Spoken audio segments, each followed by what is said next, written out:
Esto es El Arte de Estar Bien. Un espacio del Centro de Bienestar y Salud Integral donde te guiamos a lograr un bienestar completo, un paso a la vez. Comencemos.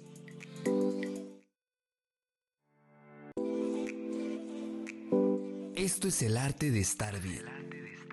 Un espacio del Centro de Bienestar y Salud Integral donde te guiamos a lograr un bienestar completo, un paso a la vez. Comencemos.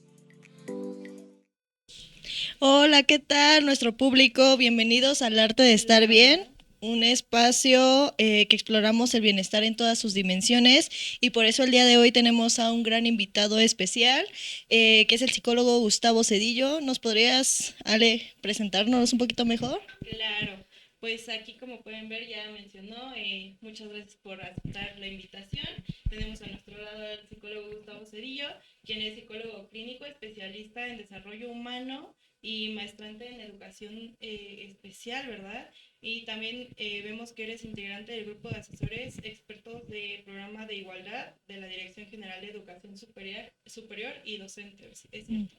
¿Qué tal? Así es. Híjole, tremenda, déjenme compartirles. Pero de entrada, por supuesto, gracias de entrada por la invitación, Zuley, Ale. Es para mí un honor estar en esta ocasión con ustedes. Y sí es un tema interesante, sobre todo a nivel educativo, ¿no? Lo que es el aspecto inclusivo, que a partir de la agenda del 2015, la agenda 2030, pues ya es obligatorio. Pero bueno, ese sería otro tema. Ok, sí, igual estamos muy agradecidas porque hayas aceptado nuestra invitación. La verdad es un honor tener psicólogos tan preparados como tú en diferentes temas, y bueno, algo de la parte en donde trabajas también es esta parte de la parte educativa, ¿no? Entonces, el día de hoy vamos a hablar sobre el tema de qué es eso llamado TEA, ¿verdad? El trastorno del espectro autista. Entonces, hoy nos vas a platicar más al respecto. Me gustaría saber, para empezar, ¿me podrías hablar un poquito sobre lo que es el trastorno autista? ¿Cuáles son sus principios? Bueno, mira, sería complicado, Zulo y Alejandra, intentar esbozarlo en poquito, Ajá. porque se trata precisamente de un espectro. Y la Ujú. característica de los espectros es que es un cúmulo de condiciones que nunca se van a manifestar ni en la misma intensidad ni con las mismas características.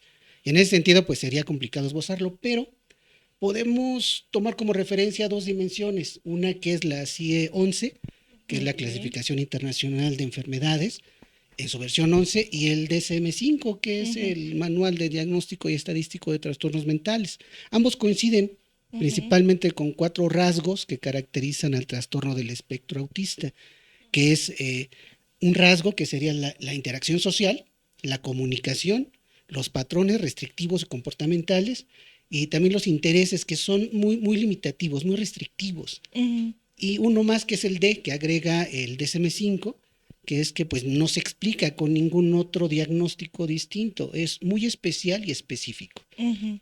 Primordialmente estas serían las características del trastorno del espectro autista. Ok, vale, muy interesante, y nos gustaría a lo mejor que ya compartiendo tus conocimientos respecto a este tema, quisiéramos saber incluso cómo, a pesar de que, como mencionas, hay distintas gravedades y claro, cada persona lo puede presentar, esta condición, porque no es enfermedad, hay que aclarar bastante ese punto, y sobre todo cómo se presenta, ¿no? Durante la infancia, adolescencia, en la adultez.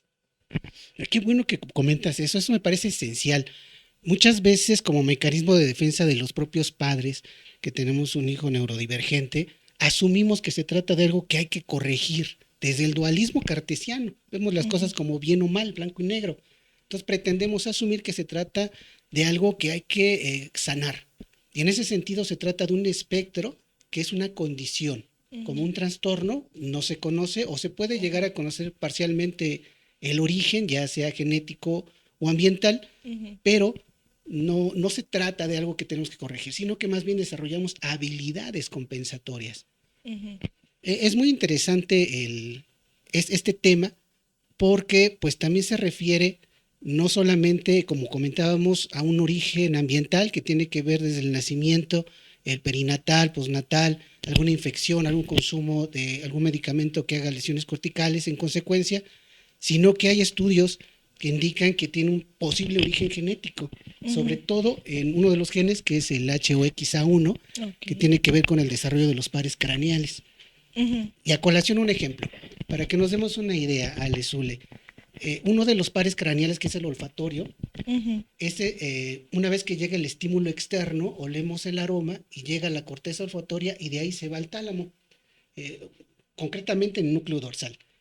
Ahí se procesa la información y es el estado de conciencia, estado de alerta, pero si está mal este proceso, ujú, procesar de la información, entonces no interpretamos el aroma ujú, como regularmente lo haríamos. Por ejemplo, para nosotros es muy placentero a lo mejor oler una planta, oler a tierra mojada, pero si este desarrollo en el par olfatorio está mal formado, ujú, entonces vamos a malinterpretar en el procesamiento al grado en el que puede ser punitivo este aroma. ujú. Y en ese sentido vienen las conductas estereotipadas, que no son otra cosa que una estrategia para poder regular el estímulo punitivo que se está apreciando. Ujú, Pero bueno, es complicado, es muy amplio. Ujú. sí, Sí, claro, y eso es muy interesante, ¿no? Toda esta parte también incluso biológica que abarca, porque no es solamente como que está esta parte de los estigmas, ¿no? En la cual pues las personas lo pueden concebir como, ay, es que, ¿por qué no puede ser una persona incluso normal, ¿no? O lo ven de esta manera y claro, no nos damos cuenta y es muy importante lo que mencionas porque de esta manera nos informamos acerca de todo lo que abarca el TEA, ¿no? Y justamente también me gustaría preguntarte sobre de qué manera podríamos tener una inclusión más hacia las personas con el trastorno del espectro autista. Bueno, mira, de entrada, en 1998, una socióloga, Judith Singer, propone un término para describir todas las cuestiones que divergen de un neurotípico desarrollo. ujú, En este caso, la neurodivergencia. Ujú, Para dirigirnos a las personas TDA, TA, y esto o basado en el principio de que el lenguaje construye la realidad a partir de lo que apreciamos en el entorno, y entonces en el sentido en el que integramos un nuevo lenguaje, nuevos conceptos, pues disminuimos la violencia implícita dentro de este segmentar de ponerle etiquetas a las enfermedades. ujú, Por ello es que propone pues la palabra de neurodivergente de entrada con el lenguaje. Otra también pues son las estrategias educativas. Decíamos en el 2015 la Agenda 2030, uno de los objetivos sustentables o sostenibles, propone la inclusión como una meta a lograrse a nivel mundial. ujú, Y en ese sentido pues se integra algunas materias inclusivas, algunas materias con un enfoque inclusivo a diferentes niveles educativos.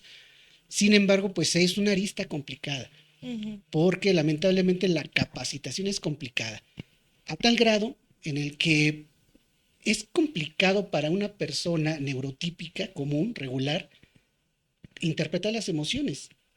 Y es muy complicado manifestarlas con claridad para que nos entiendan nuestras emociones. Esto imagínenlo ante una persona neurodivergente que presenta pues dificultades en los pares craneales y que no puede interpretarlo por sí ujú, mismo, mucho menos lo puede manifestar. Hace poco hubo una publicación en Chile donde una chica de secundaria violenta a otra chica con TEA y bueno, fue muy difundido. La chica ujú, lo argumenta como violencia, de hecho lo estigmatiza como trastorno del espectro autista violento, lo ujú, cual me atrevería a decir que no es así. El término ujú, violencia en sí mismo exige de un acto volitivo, voluntario, ¿no? ujú, Y es accidental más que voluntario. Pero bueno, el hecho es que la interpretación viene a partir de un prejuicio. La chica viene de una familia, evidentemente, en un entorno violento. Ante el aleteo, que es una reacción estereotipada de una chica con TEA ante un estímulo aversivo, pues lo interpreta como una violencia, ¿no? Y ahí hay un enganche y genera el bullying. Y es ujú. un tema muy amplio y muy interesante también. Y es que justamente aquí, por ejemplo, en el tratamiento con TEA, por ejemplo, desde lo que yo, que soy cognitivo-conductual, muchas veces viene esa parte en donde mencionamos, a veces quieren cambiar o trabajarlos de otra manera distinta como si fueran algo diferente o extraño, ¿no? Pero que a final de cuentas mucho de esto tiene que ver también con conductas. hay ciertas dificultades, claro, pero que también viene de estos procesos de aprendizaje que de alguna manera aprenden de la misma forma que cualquier otra persona, ¿no? Tal vez es diferente la forma, o más bien, más que diferente, hay que tener un poco más de paciencia, tal vez en la forma en la que vamos a manejar estas estrategias, en la forma de trabajo, pero en general todo esto se basa en esos procesos de aprendizaje y justamente como mencionas, ¿no? En esta parte del que se vuelve esta parte de bullying, ¿no? Pues el proceso que conllevó para que tuviera ese tipo de conductas, ¿no? Y que no solamente, y que eso no tenía que ver específicamente con su autismo, era una variable parte de, pero pues no abarca todo y es cuando viene esa parte de los estigmas, de las etiquetas, ¿no? De que si tienes autismo, pues está esa etiqueta de que por esas características, de ahí se basa todo el problema, ¿no? Sí, mira, el DSM-5 nos prescribe 3 niveles de acuerdo al nivel o grado de afección, Ujú, sobre todo con el nivel comunicacional. El tercero ya es el más grave, el que requiere de mucha ayuda, y va ujú. disminuyendo hasta el nivel uno.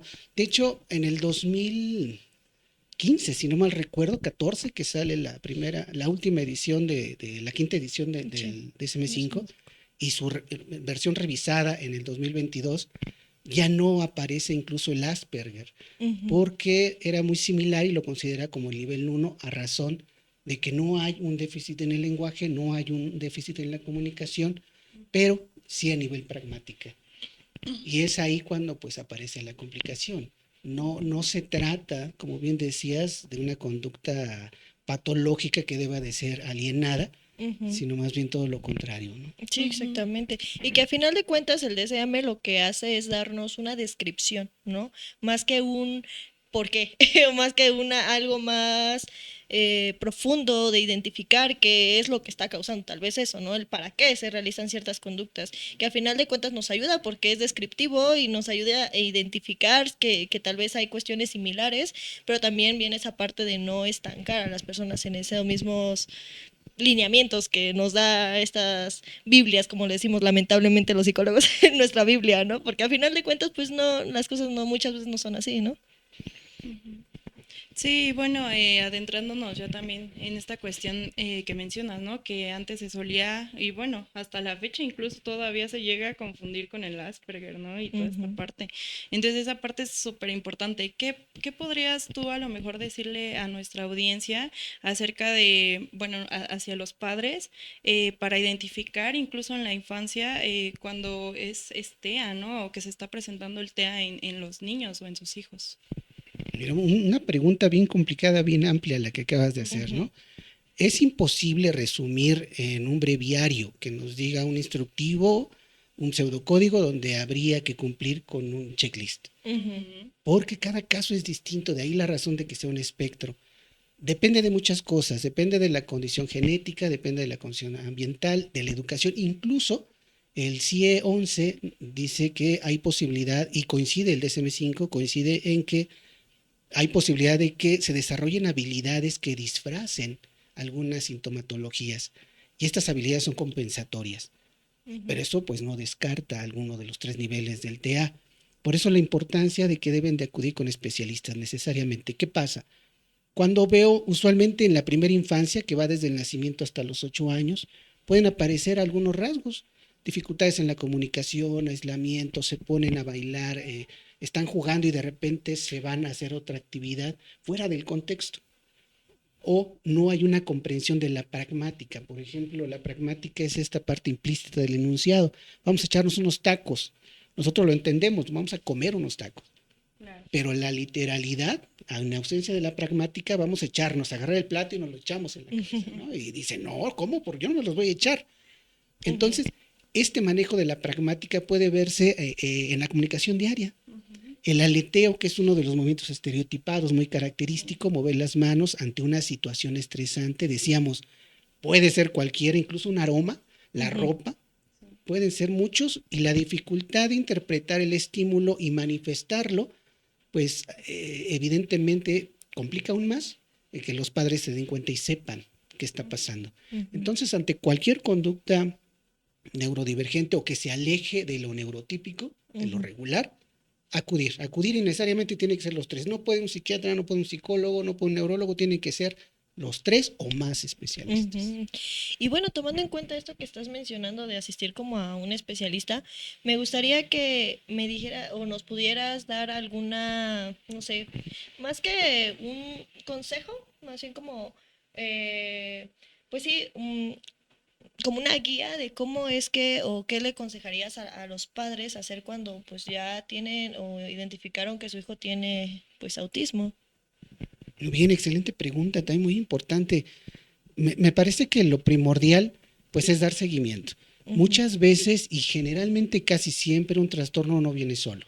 Casi siempre viene con comorbilidad, es decir, viene un TEA con TDA, viene con otro tipo de síndrome, otro tipo de trastorno, y esto pues requiere medicación.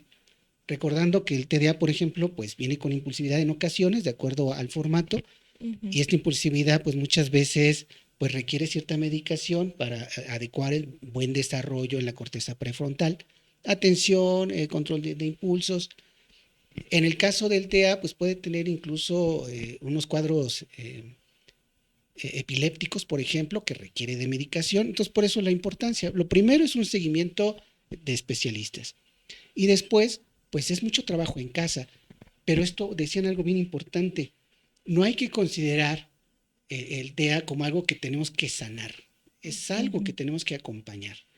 Por ejemplo, cuando nazco sin un dedo, pues tengo que aprender a compensar esta habilidad. Nazco sin un pie, tengo que aprender a caminar sin un pie. Ujú. De la misma forma, si no tengo la habilidad de la pragmática, tengo que desarrollar habilidades que me ayuden a compensar esto en el lenguaje y la comunicación, que es esencial para el ser humano. ujú. Ok, vale. Entonces, de alguna forma, sugerirías esa parte del acompañamiento, sobre todo, ¿no? Y dentro de todo lo demás que conlleva de seguir el tratamiento, sobre todo. Muy bien, muchas Ok, gracias. y bueno, y por ejemplo, si pudieras tú de alguna manera compartirnos o incluso pensarlo más a fondo, ¿de qué manera a lo mejor tú promoverías la empatía y sobre todo pues la comprensión hacia el TEA, ¿no? Y sobre todo en México en general, ¿no? Muy bien, muchas gracias por esa pregunta interesante. Creo que necesariamente sí tiene que partir desde casa, pero también a nivel educativo hay mucho trabajo. El TEA, a razón de los procesos legislados y las normas y leyes, pues se considera como una condición que debe de estar en escuela regular.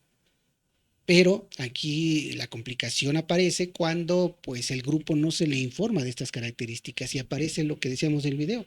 Si no informamos a los compañeros del aula, Ujú, una crisis ante un estímulo aversivo, un estímulo estresante, me va a hacer quizá hacer el aleteo y quizá en ese mismo momento tengo un lápiz en la mano y durante el aleteo rasguño a mi compañera, ¿no? Y mi compañera lo va a tomar como violencia si no sabe, si no tiene esta ujú, psicoeducación. Entonces serían esas dos dimensiones, la psicoeducación para el aula y la psicoeducación para el docente, pero además, perdón, una más, me parece importante la psicoeducación para el usuario, para la ujú. chica o el chico neurodivergente, a razón de que debe de adaptarse a las normas, al reglamento de la escuela, entre Ujú. otras cosas.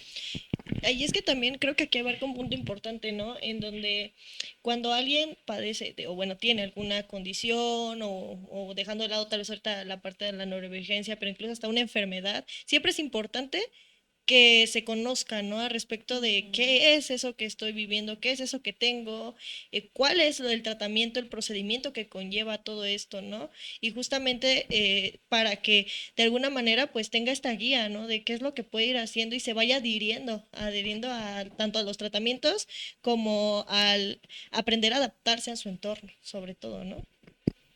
Sí, tienes mucha razón. En el proceso psicoeducativo, precisamente es esta la función, Ujú, el garantizar la adherencia al tratamiento, no solamente psicoterapéutico, sino farmacológico, ¿no? ujú, Que es una responsabilidad. En el usuario, nadie más va a estar ahí atento a tu medicina, te toca a las 3, a las 2, párate, tómate agua. Es el usuario el que tiene que asumir la responsabilidad. ¿Y cómo? Conociendo. ujú, Ujú. Y bueno, y también nos gustaría a lo mejor bueno, ya teniendo toda esta información más, a lo mejor más general acerca de lo que es el TEA, que nos dijeras a lo mejor un poquito acerca de los mitos, ¿no? Que existen con el TEA, porque creo que, pues aquí culturalmente hablando, existen bastantes mitos acerca de esta condición, ¿no? Sí, y qué bueno que habría que abordarlo también. Hay muchos. Ujú, Pero me viene a la cabeza, pues, por ejemplo, el mito de que son muy inteligentes, ¿no? ujú, sí. Habría que definir qué entendemos por inteligencia, pero a razón del trastorno del espectro autista tiene un efecto denominado túnel. La atención está centrada a un estímulo, lo que nosotros no hacemos. Nosotros estamos recibiendo estímulos cotidianamente del ambiente. En el caso de la neurodivergencia está limitado solamente a un foco. Y esto nos permite una atención más centralizada, lo que pareciera permitirnos pues un eficiente desempeño cognitivo-intelectual, en el ajedrez, en el dibujo, en el crucigrama, etcétera. Y otro mito también, decíamos el de la violencia, pero en realidad aquí lo importante, que más que nos vayamos con la comadre, con el vecino, dale un tecito, ¿no? Y se va a sentir mejor, vete a los imanes, no sé, vete a otras actividades. Creo que lo primordial es irnos con el profesionista, con el profesional, el área médica que analiza psiquiatría, de ahí a neurología y lo que se requiera. Solamente así vamos a poder romper mitos, porque en realidad también en Internet existen pues muchas fuentes y muchas creencias, Sí. como diría Luis Viloro, ¿no? Y esto Sí. me recordó, por ejemplo, a una situación que para ir por donde yo vivo hay un chico que tiene autismo, ¿no? Pero tenía conductas en donde le gritaba a la gente o de repente pues, pasaba algo y una vez quiso golpear a una persona, ¿no? Entonces ya todo lo catalogaban como de es que es un niño agresivo, no, me da miedo que de repente en las fiestas se active y que haga algo a nosotros, ¿no? Entonces, ¿qué nos podrías decir como por esa parte?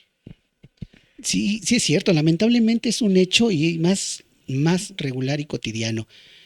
En ese sentido, me parece que lo primero, pues tendremos que estar entendiendo cómo lo que hemos recapitulado aquí se trata de una condición distinta en cada caso. Y habría que entender cuál es la condición distinta que está presentando. ¿Cómo? No hay otra.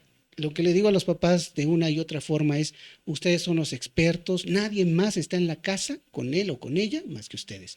Ujú. Entonces tenemos que ir descartando qué aroma, qué estímulo, qué luz, qué tela, qué ruido, qué comentario, qué persona está generando esta situación abrumadora que le genera el movimiento estereotipado en forma de estrés o ansiedad. Ujú, ok, muy Ujú. bien. Bueno, creo que toda la información que nos has dado es demasiado, pues, interesante, gratificante también el hecho de escuchar todo esto y que a final de cuentas creo que es algo que hace mucha falta, el poder psicoeducar, educar, promocionar la salud al respecto de eso, ¿no? El de generar y dar más información al respecto de estos temas tan interesantes y te agradezco muchísimo que nos hayas dado pues tanta información que Sí. podríamos extendernos a hablar muchísimos temas dentro de esto mismo, pero creo que con esto nos das bastante por investigar incluso, ¿no? Claro, y sobre todo esa parte, ¿no? Sobre investigar, porque bien mencionas, ¿no? Incluso nosotros, por querer informarnos de alguna manera, quizás tenemos algún conocido, algún familiar con esta condición y queremos entenderlo de alguna manera mejor, ¿no? Ujú. Pero incluso al intentar buscarlo en internet, hay fuentes que no son tan ciertas y que en lugar de informarnos, nos desinforman, ¿no? Que es precisamente lo que hablamos el programa pasado. Entonces, es súper importante que precisamente se acerquen con algún especialista directamente y si no, claro, o sea, buscar artículos verídicos o comprobables que son pues informativos y que sí tienen algo verídico, ¿no? Entonces, pues te agradecemos muchísimo toda la información que nos compartiste. No sé si te gustaría añadir algo más. Sí, nada más un aviso parroquial, si me permiten, un comercial. Claro. Hay un proyecto interesante en Ixtapaluca, es la preparatoria, un módulo de expansión de la preparatoria 330, es de nueva creación, pero estamos en un proyecto muy interesante, inclusivo, desde un enfoque psicopedagógico, ¿no? Tenemos Ok. casos con TEA, casos con discapacidad intelectual también y una serie de neurodivergencias, y la estamos integrando a través o a partir del enfoque humanista, sí, pero constructivista, Ujú, inclusivo que pretende desde la psicoeducación, desde la psicopedagogía. ujú. Ok, muy interesante. Y bueno, pues ahí está abierto. Ah, muchas gracias. Muchísimas gracias. Y pues no sé, quisieras compartir redes sociales o... ¿Cómo Sí, podemos encontrarte? Ujú. en internet me pueden encontrar a través de psicólogos en línea de terapia, evidentemente con ustedes también, Centro de Ujú. Bienestar. también pueden contactarme. Y bueno, en muchos otros proyectos que andamos, consulta privada, evidentemente también la trabajo, nos permite más hacer cambios que en la consulta de gobierno, lo que platicábamos, Ujú. las bambalinas, ¿no? Que a veces las consultas tardan un mes, 15, tienes 2 consultas al año, Sí, Sí. cada mes, cada 4 meses, depende. es muy larga. Sí, exactamente. Ok, muchas gracias. Entonces, sí, cualquier situación que quieran contactar al especialista, pueden enviarnos mensaje, ya saben, a nuestras redes sociales del Centro de Bienestar y Salud Integral, en Instagram, en Facebook, incluso en TikTok o a nuestros números de teléfono que aquí se presentan aquí arribita, Las teles. ¿vale? Y ya les pasamos también su contacto, ¿vale? Entonces, pues espero y tengan un bonito día y muchas gracias por escucharnos el día de hoy, por haber Nos dio llegado mucho- hasta aquí. Igual, Nos dio un mucho gusto tenerte aquí y pues nos estamos viendo. Bye. Muchas gracias. Esto fue El Arte de Estar Bien, un espacio del Centro de Bienestar y Salud Integral. Hasta la próxima.